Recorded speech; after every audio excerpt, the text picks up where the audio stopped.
Այսպես շատ լավ,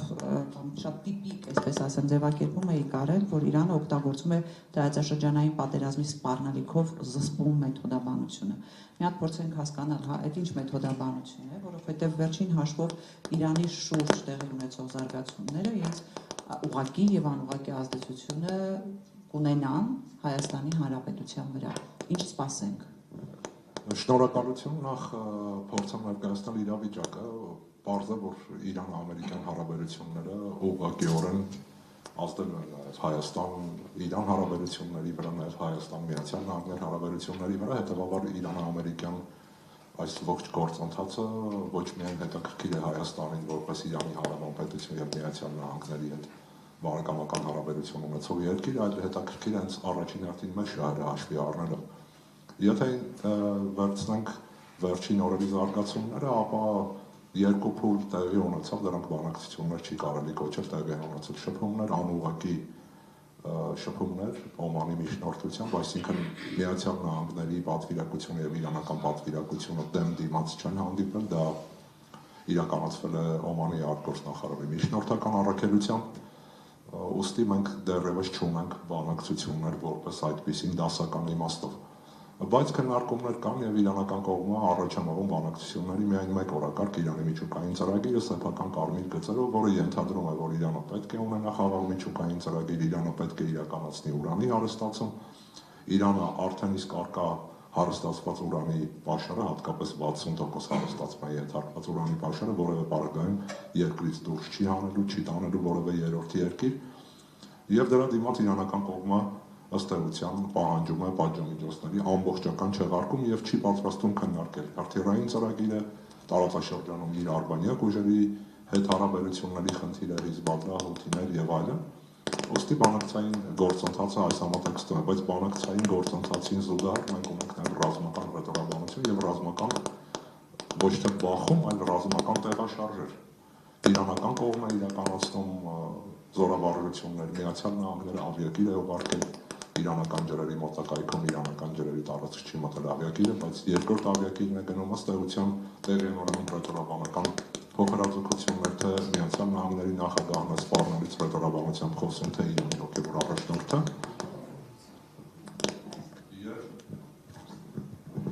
Ոստի հաշվի առնելով այս ամենը մենք գործ ունենք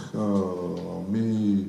գործընթացի հետ, որտեղ բանակցային, ասեմ այսպես, կամ շփումների ֆորմատը զուգադրվում է ռազմական որոշակի գործողություններով, կրկնեմ դա բախում չէ, գործողություններ յուրաքանչյուր կողմը իրականացնում է սեփական ուժերով եւ նաեւ տեղի է ունենում ռազմական սպառնալիքի ճնշման մեթոդաբանության որոշակի գործընթաց բանակցային տրակի վրա։ Եթե փորձենք իրանական կողմի դիրքորոշումները հասկանալ, ապա ակնհայտ է, որ իրանցիները գիտակցում են, որ գործ ունեն աշխարհի թիվ 1 գերտերության հետ եւ աշխարհի ամենահզոր եւ ամենաթանկ բանակի հետ։ Հետևաբար Իրանը փորձում է գործել ասիմետրիկ անզուգաչափ մեթոդաբանությամբ եւ քանի որ դիցուկ ավիակիրների մակարդակում, օդային տարածքի վերահսկողության մակարդակում չի կարող մրցակցել Միացյալ Նահանգների հետ, հստակորեն արձանագրում է, որ եթե հանկարծ տեղի ունենա բախում, այս բախումը տարբեր է լինելու նախորդ դիցուկ բախումից, երբ տեղի ունեցավ խորհրդանշական ըստ էության հարված կատարում տեղակայված ամերիկյան ռազմակայանին եւ Իրանը այդ բախումը վերածել է տարածաշրջանային պատերազմի, թիրախավորելով Միացյալ Նահանգների ողջ ռազմական ենթակառուցվածքը մերձավոր արևելքի ամբողջ տարածքով ներգրավելով այդ գործընթացում իր արբանյակ ուժերին մերձավոր արևելքի տարբեր տարածաշրջաններում եւ այս իմաստով օգտագործում է սեփական գործիքակազմը։ Ինչով է այս ամենը հանգում մեզ։ Այս ամենը հանգում է մեզ, որովհետեւ ըստ էության պատերազմի վտանգը մեզանից ընդամենը մի քանի 100 կիլոմետր հեռավորության վրա է, Մեղրիից ընդամենը մետրեր հեռավորության վրա է։ Հետևաբար այս համատեքստում նաև մենք պետք է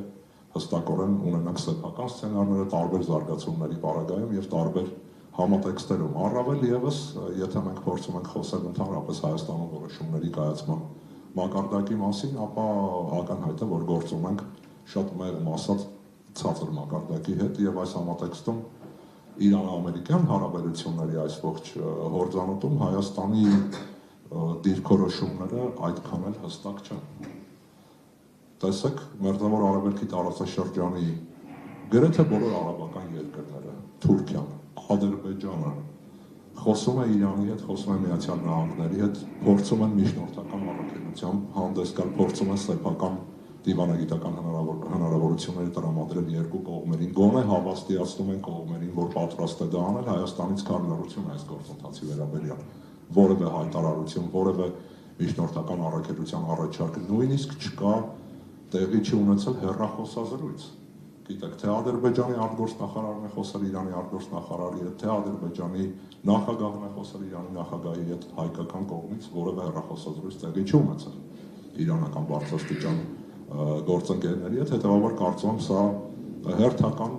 ինչ ասեմ, բաց թողում բառը շատ մեղմ է բնութագրում իրավիճակը, բայց հերթական տապալումն է, միգուցե ավելի ճիշտ կլինի սա ասել այս համատեքստում, որովհետև ակնհայտ է, որ ցանկացած երկիր, որը կկարողանա Միացյալ Նահանգներ Իրան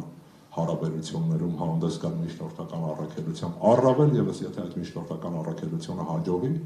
ապա կփոխի տարածաշրջանում իր ունեցած աշխարհաքաղաքական կշիռը։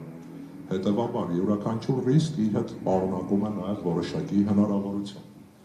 Բնական է, որ ճիշտ որոշումների կայացնելը պայմանավորված է երկու հանգամանքներով՝ ռիսկերի կառավարում եւ հնարավորությունների օգտագործում։ Մեզանում կարծեք թե իրականացվում է ոչ մեկը ոչ մյուսը, չկա ռիսկերի կառավարում, չկա որևէ հնարավորության իրականացում։ Ինչ վերաբերում է ընդհանուր համատեքստին, ապա պետք է նկատի ունենալ մեկ այլ շատ կարևոր հանգամանք, ես կուզենայի անպայմանորեն նաև դրան անդրադառնալ, այս Ադրբեջան-Հայաստան խաղաղության գործընթացը կամ գործընթաց կոչեցյալը, իրականում խաղաղության գործընթաց չի կարելի կոչել այս ամբողջ երևույթը հաշվի առնելով հենց միայն վերջին մի քանի օրվա ընթացքում Ադրբեջանի նախագահի հայտարարությունները խաղաղության գնացող կողմը նման հայտարարություններով, նման հռետորաբանությամբ, նման բնորոշումներով հանդես չի գալիս։ Հետևաբար մենք պետք է հստակորեն հասկանանք, որ ադրբեջանական կողմը օգտագործում է պատկերավոր ասած մտրակի եւ քաղցրավրիթի քաղաքականությունը։ Ինչ որ ուռճացված բենզինի առաքում Հայաստան, չգիտեմ, մի քանի վագոն ցորենի տարանցում իր տարածքով, դա իմիջիայլոց քարոզչական հսկայական ուռճացման միջազգային հանրությանը ներկայացնել, գրեթե բարեգործության մակարդակով ներկայացումը տեղի ունենում, եւ դրա փոխարեն ըստ էության մենք ունենք մի պատկեր, երբ հենց նույն այդ տրիպի շրջանակներում այդ անխոչնդոտ կոչեցյալ անցումը, որը իրականում բացառում է հայկական մաքսային եւ սահմանապահ վերահսկողությունը ադրբեջանցիների Հայաստան տարածք մուտք գործելու ընթացքում, այսպես կոչված այդ front office գեղեցիկ փաթեթավորման երևույթը ըստ էության հանգում է նրան, որ կատարվել է Իլհամ Ալիևի պահանջը առայն, որ ադրբեջանցիները չեն տեսնելու հայի երես։ Եվ փոխադարձ առավելությունների մասին որևէ խոսք չկա, եթե այդ փոխադարձ առավելությունները տրամադրվելու են, որին ես դժվարանում եմ հավատալ, ընդհանրապես որևէ խոսք չկա, ընդհակառակը գնում է խոսույթ առայն, որ տրիպը դա առանձին տնտեսական ծրագիր է, պետք չէ շահկապել ադրբեջանական կողմի գործողությունների հետ, մինչդեռ Բաքվի բռնապետը հստակորեն հայտարարում է, որ այդ ճանապարհը միտված է իրականացնելու երկու գործառույթ։ Որևէ խոսք չկա Հայաստանի ապաշրջապատման մասին, խոսվում է բացառապես այսպես կոչված մայրցամաքային Ադրբեջան Նախիջևանի ինքնավար հանրապետության կապի մասին եւ Ադրբեջան-Թուրքիա մի կողմից դեպի արևմուտք կապի մասին եւ Ադրբեջան-Կենտրոնական Ասիա մյուս կողմից դեպի արևելք կապի մասին։ Որևէ խոսք չկա այն մասին, որ այդ երկաթուղագից այդ ճանապարհը շարունակվելու է դեպի Հայաստան, ընդհակառակը տեղի ունեն տարբեր մեղմ ասած անհասկանալի գործընթացներ, երբ նաև գործընթացի մեջ փորձ է կատարվում ներգրավել Ղազախստանին, ինչը ըստ էության ցույց է տալիս, որ մենք գործ ունենք թուրանական ճակերտավոր աշխարհին Հայաստանի ինկորպորացիայի փորձի հետ, Հայաստանը սերտաճեցնելու այդ աշխարհի հետ, որը չեմ կարծում, թե մեր երազանքն է մեղմ ասած, եթե չասեմ մեզ համար հսկայական ռիսկերը պարունակում։ Շնորհակալություն պարոն Ոսկանյան, շատ ճիշտ դիտարկում արեցիք, որ այս ընթացքում Հայաստանը ընդհանրապես չկա Հարավային Կովկասի զարգացումների հարցում, այսպես շատ նման է միգուցե կոպիտ համեմատություն անեմ, բայց Ջայլամի հետ, հա, երբ որ գլուխը թաքցնում է եւ թվում է թե արդյունքում սպառնալիքը կվերանա, երևի թե տպավորություն է, որ եթե մենք լռենք, ապա այդ սպառնալիքը Հայաստանի կողքով է անցնելու եւ այդպես էլ Հայաստանի համար ռիսկեր չի ստեղծելու։ Բայց վերադառնալով Իրանի հետ հարաբերություններին, պարոն Շահնազարյանը կարևոր դիտարկում արեց, գոյություն ունի պաշտոնական ձևակերպումներ Իրանից եւ գոյություն ունեն վերլուծական, որոնք ավելի ճիշտ այսպես ավելի ռեալ են գնահատում իրավիճակները։ Պաշտոնական ձևակերպումները այսպես բավականին լոյալ են, թեև շատ հաճախ բայց ձևակերպումն է լինում։ Հիմա ինչ եք կարծում, որ պահից այդ պաշտոնական ձևակերպումները կփոխվեն, միգուցե նաեւ կդառնան ավելի կտրուկ եւ այսպես ավելի հստակ։ Տեսեք, մեզանում փորձ է կատարվում նաև ներկայացնելու, թե իբր Իրանում կա երկու դիրքորոշում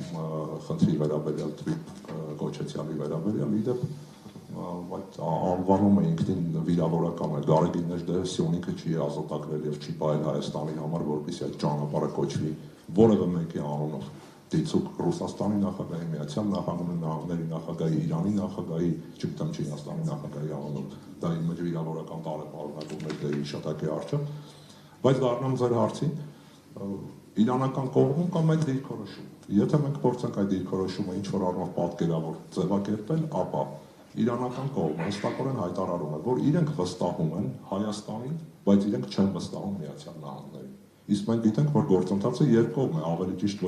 ոչ թե երկկողմ է, այլ առյուծի բաժնով կապված է Միացյալ Նահանգների հետ, այդ մասնաբաժինները դրա խոսուն ապացույցն են։ Հետևաբար այստեղ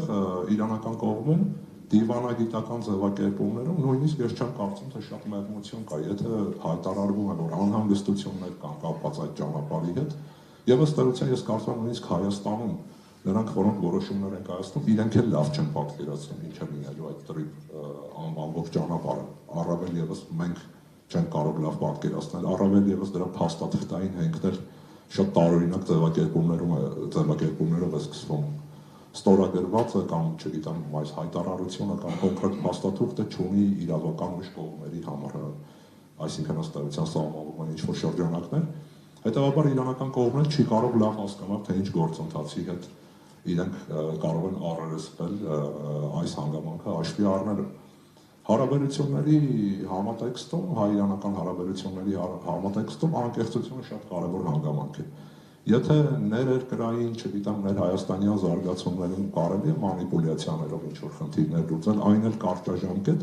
ապա միջպետական հարաբերություններում դա ոչ միայն չի աշխատելու, այլ նաև խիստ վտանգավոր է եւ խիստ ռիսկայնություն ունեցող հանգամանք է։ Հետևաբար կարծում եմ իրանական կողմի հետ պետք է խոսել անկեղծ եւ ներկայացնել անկեղծ իրավիճակը, եթե այդ իրավիճակի հեռանկարը հասկանալի է նաև այն մարդկանց համար, որոնք պետք է իրականացնեն այդ գործընթացը, ես կարծում եմ, որ իրենց համար էլ հասկանալի չէ։ Ամենայն դեպս մեզ որևէ մեկը հասկանալի կերպով չի բացատրում դա։